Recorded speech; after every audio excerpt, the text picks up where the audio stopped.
For every struggle in your life, there is a strategy. They didn't get it either. I'm going to try y'all. For every struggle in your life, there is a strategy. They got it. When it comes to things that really matter in life, I think all of us know that better is a perspective. You know why you think some people's lives are better than yours? Because you see the part that they show you. They might have a better house, but I wonder what goes on inside. And see, you don't know which one's better. If you live long enough, you will find out that some of the people you spent so much of your time envying were secretly miserable. There is something in you that will deliver you, but in order to produce it, you have to go through the dark place. Because what God has for you is too big for you to be small.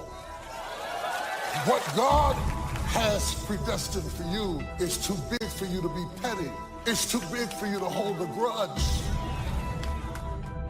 Every season of our life is part of the whole, and it should be embraced, even the painful seasons. The more we resist, the more it's going to hurt, and the longer it's going to take. You will grow through what you go through. You will grow through what you go through. What has your name on it will not go to anyone else. What belongs to you will not go to another person. God has somebody ordained for you. You won't have to beg them to stay, talk them into calling you, convince them to spending time. They'll be so in love with you, you can't get rid of them. Stay in that weight room. Be patient. We got to go backwards to get better. We got to go all the way back to get better. I have to be comfortable in my life to accept that sometimes loss is the way to gain. To know that sometimes the most painful moments are the most purposeful moments. I have to be comfortable in my life to stop comparing myself so much with people who are not meant to be the standard anyway.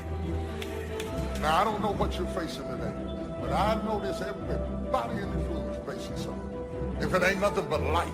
If you don't have nothing to fight but life, if everybody likes you and you're just as beautiful as you can be and as healthy as an Olympian, if you deal with nothing but life will try you to the breaking point. No matter what comes against us, we will make it through. It doesn't mean it's going to be easy. That doesn't mean there's going to be no pain involved. But truly, we can do all things. Yes, you can make it through whatever you're going through right now. You can get so strong in spirit that you can be going through really, really difficult things, and while you are, you're still reaching out and helping other people, and they don't even know what you're going through.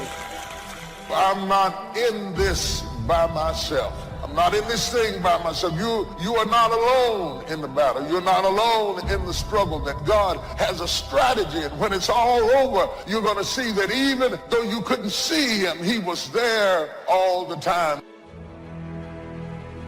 On the outside, people don't look broken. You don't see bruises, and you don't see scratches, and you don't see scrapes, and people don't walk around in a big cast, and so you can't tell with the naked eye. The problem is that there's a malfunction on the inside. So many times, depression, what it feels like is this, that I'm so afraid to share what's going on the inside because I'm afraid it might destroy you. So what I do is I bury it on the inside of myself, only to destroy myself. No matter how hard someone tries to get what's yours, they may manipulate, connive, ignore, leave you out. The oil is not going to flow to them. What has your name on it is coming your way. The person, the job, the opportunity, the promotion cannot go to anyone else. That's why we don't have to live jealous or envious of other people. People around you change, and you can't, sometimes it's for the better, but sometimes it's not. And it's not bad, it's just that season was over in my life. And so here's the thing, if we try to keep hanging on to something when God is finished with it, there's no point in continuing to try to hang on to something that God's done with, because all it's going to do is keep you from the next great thing that God has for you. I feel real strongly tonight to tell you guys, spring is right around the corner. Don't give up, and don't be afraid of change, and don't keep trying to hang on to something that's just not working anymore. Trust God for something better. You know what? Some of us are so used to bad that we reject better when it comes. Sometimes God proves his love to us by what he's not letting us have. Doesn't mean that it's never going to happen. We just have to spend more time in the weight room, growing, developing, learning to forgive, learning to keep a good attitude when things aren't going our way. The sooner we pass these tests, the sooner God will release what belongs to us. When something is just beginning to bud, there is also trouble rising up right beside it. When the wheat came up, the tear came up with it.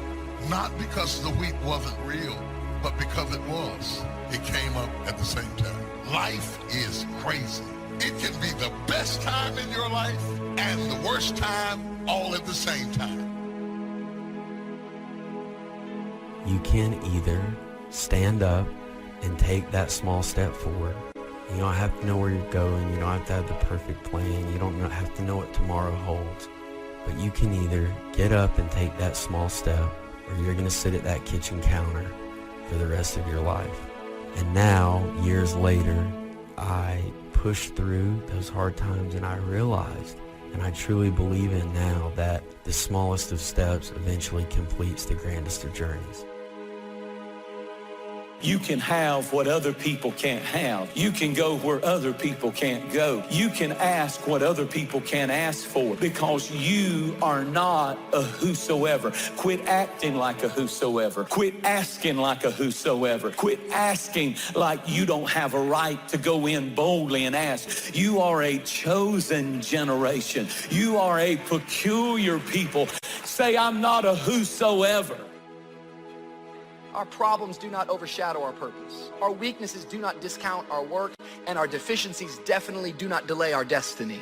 We have to learn how to work our weakness. You gotta work your weakness, because all of us to some degree have a thorn in our flesh. We all have gaps, we all have deficiency, we've all made mistakes, we've all got these things that feel like a thorn in our flesh. The thing that you are up against right now is not about you. The battle is not yours. It belongs to God. That doesn't mean that you don't have to show up for the fight. It just means that ultimately the victory that you seek is not your victory. It is the victory because God has a purpose in you getting the victory over this situation. It is not you that's getting the victory. It is God that's getting the victory. God is using you to get his victory. And as soon as you get that straight, you can get down to business. If you wish to be successful, study success.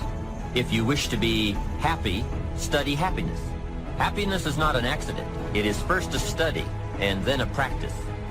You would naturally assume that most people would make a careful study of them. Why they do not is yet another example of those aspects of life that fall into the category of mysteries of the mind. Remember, major keys to your better future are going to be ideas and information. Open people like to live on the periphery of boundaries, and they like to break boundaries between things because interesting things happen when you think a different way, when you think outside of the box, so to speak. That's what open people do. They always think outside of the box, no matter what box you put them in. You know, and sometimes you meet people that are so open that they're completely disorganized. Their thought process is almost completely associational, like a dreamer. They just jump from one thing to another. And they're very interesting to talk to. It's very hard for those people to get their lives together because they're interested in absolutely everything, and their attention just flits all over the place. If we have any lack, it is not because we lack money or opportunity or resources. It is because we lack ideas that have taken form from information. If you search, you will find. So that is the way to discover ideas and life-changing information. Search. In order to find, you must search. You must go and engage in conversations with people of substance. You must go looking, go searching. Rarely does a good idea interrupt you. And as you make a diligent search, you will find just the ideas you need. Everybody's been through some shit in their childhood. Alcohol and drug abuse, family members, grandmother, family dying, and it all sets you back. It's a setback for a setup to get to the ultimate blessings. And I came to speak to somebody today who has some triumph in your life, but you've also got some trouble.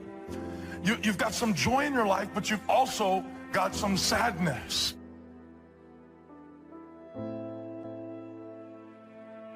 Until you have had the taste of finishing, you will not respect yourself. Until you follow through, until something is done, come hell or high water, tears and struggles and pain, and you go through it anyway, and you show up and you continue to fight on no matter the circumstances. Courage is the key. Courage is the key. Confidence. It is never the promise of God that is in question. It is our confidence in that promise. So why not reach down inside of you and come up with some more of those remarkable human gifts? They're there waiting to be discovered and employed. And I challenge you to do that because you can change. If you don't like how it is for you, change it. If it isn't enough, change it. If it doesn't suit you, change it. And I challenge you to do all that because you can change. See, you don't ever have to be the same after today, only by choice. Now for the process of change, just a philosophical pronouncement won't do. It takes more than that, and it takes more than enthusiasm. You can get all excited about lifting 200 pounds until you get to the gym. Then you need a new excitement, and the new excitement is discipline. Discipline, the major step to human progress.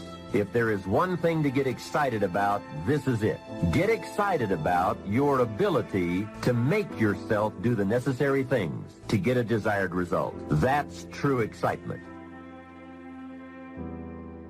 So remember, if you find yourself doing something that doesn't seem to be supporting you in the long term, remember at some level your brain thinks it's supporting you, at least in the short term. Don't feel bad about it. Don't go, oh gosh, here I am, this failure. Some of the most successful people that I've interviewed and worked with have had self-sabotage. It's just a pattern we once in a while get, and you can just change it now. It's very easy.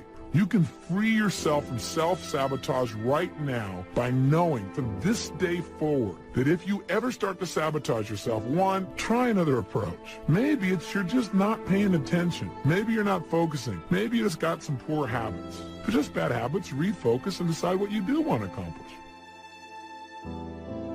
Really making personal changes calls for 10% inspiration and 90% perspiration. Wishing we could change is a beginning.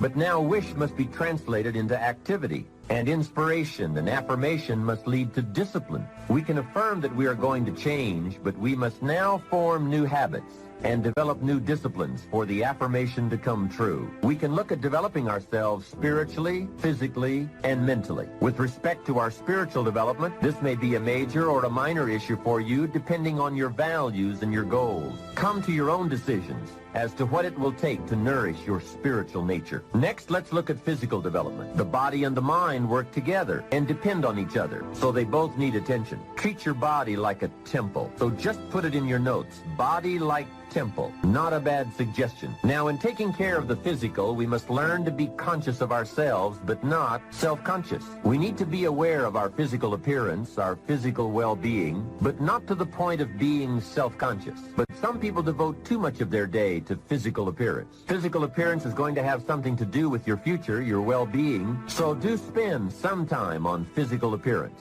How we appear to other people does make a difference in terms of our acceptance and our ability to function and do well in the marketplace. If you do have a pattern, realize that any pattern you have, including self-sabotage, still comes back to one thing. Human beings, no matter what we're doing, including sabotaging ourselves, we do it for a positive intent. If it clearly is a pattern where you are subconsciously sabotaging yourself, screwing things up, hey, get excited.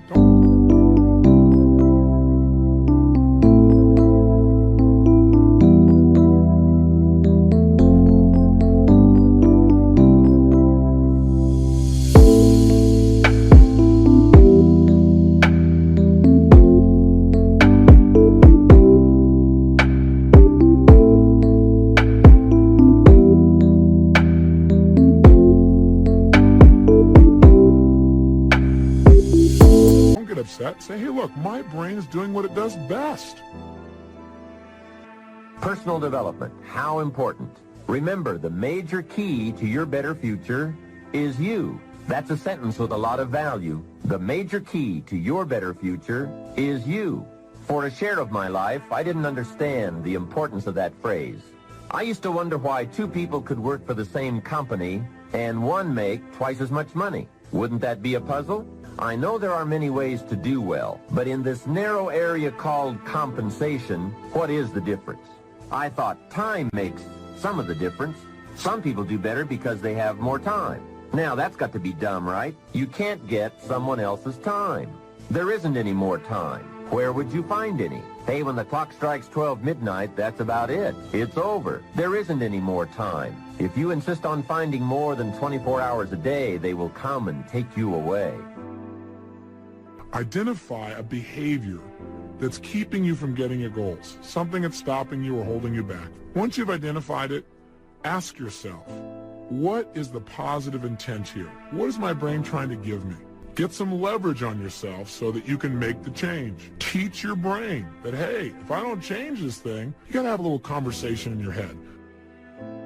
You see, what you become is far more important than what you get. However, it is also true that what you become directly influences what you get. Most of what we have attracted by the person we have become. So here's the great challenge of life. You can have more than you've got because you can become more than you are. That is the great focus of attention for life change. Now, on the other side of the coin, it reads, unless you change how you are, you'll always have what you've got. I've discovered that income does not usually exceed personal development. Sometimes income takes a lucky jump, but unless you keep growing out where it is, it will usually come back where you are. Life has strange ways. A very rich man once said, if you took all the money in the world and divided it equally among everybody, it would soon all be back in the same pockets. I guess it is hard to keep what you haven't attracted by your own personal development. It's not what we can do that's in question. What we can do is fantastic. What we can do is unbelievable. What we can do, it's what we settle for that's disappointing. What we become is what leads to all the good things. And the habits we form, habits of mind, attitude, and behavior, are a dominant part of what we are becoming. Now, I understand as well as anyone that forming new habits doesn't come easy. But new habits will come when we change, but rather by changing small pieces and parts at a time. I think that's how most of us change. We just keep nudging ourselves in the right direction, forming one or two new habits at a time, little by little, until finally we've made the turn. And this is where the good life comes from, those personal changes. There's nothing you can do with the seasons, but there's everything you can do with yourself. Wish for your own attitudes, strength, and capabilities to change in order to handle the winters. Time, we will probably use them all, unless somebody finally comes along and blows all those excuses apart to make us come face to face with the real reasons for our current dilemma. Until that time, we will probably use another million excuses to prevent ourselves from having $1 million. Here's one of the major questions I'll pose to you during this program. What are you going to do starting today that will make a difference in how your life works out? See, if you don't do something starting today that will make a difference, guess what? It's going to be the same. And you can guess what the next 5 years are going to be like. Just look at the last 5. Now here's another key question. What can you do starting today that will make a difference?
That's a good question. What can you do? What can you do with economic chaos? What can you do with massive disappointment when it's all gone wrong? What can you do when it won't work, when you've run out of money, when you don't feel well, and it's all gone sour? What can you do? Well, let me give you the broad answer first. Here's what you can do. You can do the most remarkable things, no matter what happens. Hey, people can do incredible things, unbelievable things. A man can do the most amazing things with the most impossible circumstances. A woman can do the most remarkable things with the most disastrous circumstances. Hey, I found out kids can do remarkable things. That is, if they have remarkable things to do. I also found out if they don't have remarkable things to do, there's no telling what they'll do. For things to change for you, you've got to change, no matter what successes you've already achieved. Otherwise, it isn't going to change for you. I sure hope things will change. That seemed to be my only hope. If it wasn't going to change, I was in serious trouble. Then I found out it wasn't going to change, and I was in serious trouble. Hey, remember, it isn't going to change. Not long ago, I did a seminar for a group of oil company executives during their convention in Honolulu. Sitting around this conference table, one of them asked, "Mr. Rohn, you know some important people around the world. What do you think the next 10 years are going to be like?" I said, "Gentlemen, I do know the right people. I can tell you." So they all listened very carefully. I said, "Gentlemen, based on the people I know and from the best of my own experience, I've concluded that in the coming 10 years, it's going to be about like it's always been.